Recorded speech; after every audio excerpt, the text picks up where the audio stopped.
Hello, this is Eye on Africa with me, Yinko Itade. Here's a look at the top stories. ECOWAS eyes up forming a regional force to combat rising jihadist violence, even without the participation of Burkina Faso, Mali, and Niger, the countries hardest hit by the insurgency.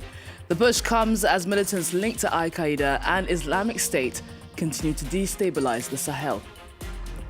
Ghanaian authorities set to begin issuing licenses for the cultivation of cannabis. It comes 6 years after Ghana became the first country in West Africa to legalize the production of cannabis containing less than 0.3 THC for therapeutic use. South Africa's President Cyril Ramaphosa announces the army will soon be deployed to support police in the fight against rampant gang violence and crime. The country continues to battle one of the highest murder rates in the world, averaging around 60 killings a day. Thanks so much for joining us. West Africa is stepping up its fight against jihadist violence. Over the weekend, ECOWAS met to discuss forming a new regional force to counter the growing insurgent threat. Well, the move comes as extremist groups linked to Al Qaeda and Islamic State continue to destabilize large parts of the Sahel. Notably absent from the new force will be troops from Burkina Faso, Mali, and Niger, countries at the heart of the crisis. They recently withdrew from ECOWAS following a series of coups. Well, let's bring in Fola Aina, who is a peace, security, and development lecturer at SOAS University. Thank you so much for joining us on the program, Fola. Great to have you. Now, we're told that ECOWAS has been discussing creating an anti-jihadist force for a while now, for years. Why is this happening now? What's changed? Thank you very much once again. It's particularly very important that ECOWAS has decided to move forward with this, especially given the fact that Mali, Niger, and Burkina Faso have decided to leave the regional bloc. And so given the gaps with regards to security provisioning, there's a need for a more concerted effort, to move forward with regards to providing, security in the region, and particularly addressing issues that have bordered around ensuring regional stability, given the high rates of attacks and fatalities that has occurred across the region, particularly in the Sahel region in recent times. So there's no better time than now to bring back this conversation around the need for a regional standby force. Well, Fola, you mentioned the fact that Burkina Faso, Mali, and Niger aren't members of ECOWAS anymore. They withdrew after those military coups. They are at the heart of the jihadist insurgency in the Sahel. They are very much at the epicenter of it. If the countries hardest hit by jihadist violence aren't at the table, isn't this force fundamentally weakened before it even begins? Now, that's quite an interesting point. But at the same time, let's be reminded that even when these countries were part of ECOWAS, to a large extent, they were mostly also not able to fight the insurgencies on their own. And the fact that they have come together doesn't necessarily mean that they are able to do so, because they don't have the numbers, they don't have the equipment, they don't have the resources, the finances to be able to fight effectively the jihadi groups across the Sahel region. Again, ECOWAS has, on the other hand, the international support, the goodwill, and most importantly, countries like Nigeria and Ghana, who have significantly provided the number of troops that have been required, to operationalize and mobilize this force in the past, such as we've had during the time of ECOMOG, the ECOWAS monitoring group, and of course, in more recent times now, plans towards establishing the standby force for ECOWAS. Well, Chief of Staff in ECOWAS says that those three countries do need to be included for the force to succeed. We know that relations have been strained since their withdrawal. Realistically, how can ECOWAS bring them back into the fold? So I think what ECOWAS is already doing is already a step in the right direction by engaging countries like Senegal to continue to provide some form of mediation to encourage these countries to get back into the fold, and also keeping all options on the table, particularly with regards to inviting them, to meetings, and essentially extending a friendly hand towards them. I think that's a step in the right direction, because it's important that ECOWAS demonstrates to these countries that they aren't their enemies, but rather they are on their own, they're on their side. And even more importantly, they all have a mutually linked security goal and objective, which is to ensure the security and safety of their citizens across the entire region. And so having these countries as part of ECOWAS is very, very important. But ultimately, it's the choice of these countries to make. They came under the promises that they were going to try to address insecurity, but the figures have shown that since the military takeovers in these countries, insecurity has actually worsened. And so it demonstrates very clearly that they need all the help they can get, and part of that help will come from being part of ECOWAS and not necessarily being outside of ECOWAS. Well, Fola, I do want to pick your brain about what is, of course, our top story across France 24's coverage at the moment, the war in the Middle East. We saw over the weekend that Nigeria's Shiite Islamic movement were protesting the killing of Iran's supreme leader, Ayatollah Ali Khamenei. How do you think the fallout from the war will have an effect on the continent? Do you see it having any kind of effect?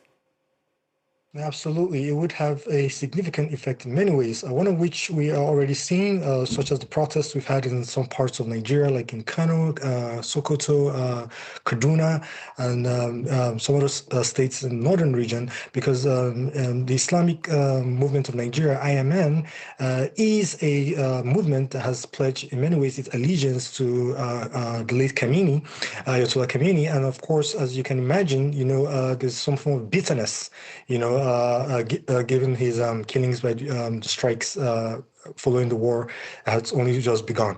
Now, in the broader region, there's a tendency for jihadi groups that are particularly trying to leverage on this development towards recruitment, painting the West, as the enemies, and as those who have come to disrupt the peace. And so they might use this as potential tactics to shore up their numbers and to increase, their recruitment drive.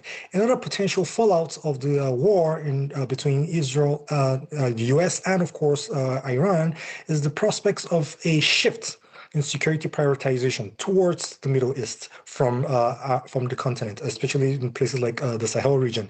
Now, with the U.S. deploying assets and also other forms of equipment, there might be lesser room to have its assets with regards to intelligence, surveillance, and reconnaissance, which is particularly useful and needed by West African states, for instance, in fighting against the jihadi groups in the region. And then, of course, potentially we can see the economic effects, high oil prices, which make it also, of course, quite difficult, especially for the poorest of the poor, to be able to survive given these conditions. So again, we might see some bit of economic hardship as a fallout of this war, and even more so, we can tend to see a realignment in terms of prioritization, because again, this may now mean that some states on the continent may have to look out elsewhere, for security provision, which may also mean looking to other countries like Russia, China, and also Turkey, to fill in the gaps as a result of the divergence of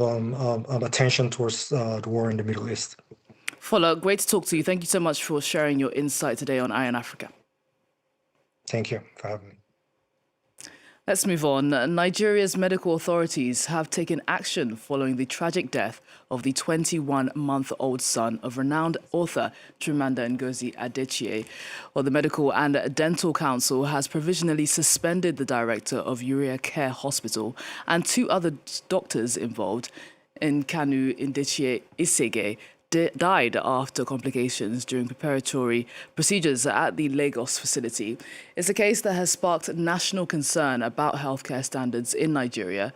In response, the Health Ministry has admitted that there are systematic challenges and announced a new task force on clinical governance and patient safety. The Ghanaian government is moving ahead with plans to grow its local therapeutic cannabis industry. Authorities are set to begin issuing licenses for the cultivation of cannabis, strictly for medicinal and industrial purposes. Recreational use remains illegal in the country. Under legislation first passed in 2020, Ghana legalized the regulated production of cannabis containing less than 0.3% THC for therapeutic use. It was the first country in West Africa to take that step. Our correspondent in Ghana, Justice Baidu, has more. The launch to start officially licensing the cultivation of cannabis for medicinal and industrial purposes follows the passing of a law last year. Possession and use of cannabis is currently illegal in Ghana with jail terms of around 10 years if one is caught. The licensing regime would now allow for the controlled cultivation of cannabis with limited tetrahydrocannabinol THC content. THC is the psychoactive component of cannabis. The Interior Minister, Muntaka Mubarak, told journalists today that the country is not changing its position on use of cannabis. We are creating a world-class Ghanaian controlled industrial hub and therapeutic cannabis sector that will compete with the likes of Canada, the United States of America, and Germany, while protecting public health and national security. Under this new scheme, the country is introducing 11 different licensing schemes to regulate, among other things, the researching, the growing, and the transportation of cannabis. But Ghana is a heavily religious and conservative country, with many having the view that loose control mechanisms may bring its own problems. Whether the government licenses it or not, some people think it's useful to them. Now that it is going to be licensed to be legally used, someone might have it and tell you, I'm going to use it for medicinal purpose. Despite attempts by several African countries to remove legal barriers around the use and handling of cannabis, South Africa remains the only country on the continent to have fully legalized the use of cannabis among adults. And finally, South Africa's President Cyril Ramaphosa says the army will soon be deployed to support police in the fight against rampant gang violence and crime. South Africa continues to battle one of the highest murder rates in the world, averaging around 60 killings a day. Lauren Bushtika reports. In Cape Town's Cape Flats neighborhood, residents live under the constant threat of gang violence. Many expressed hope the army deployment, recently promised by authorities, could help bring back peace to the area. I think it was in the early 2000s where the army was also deployed to come in. And then there was a state of emergency. There was order, people had to be in the house a certain time.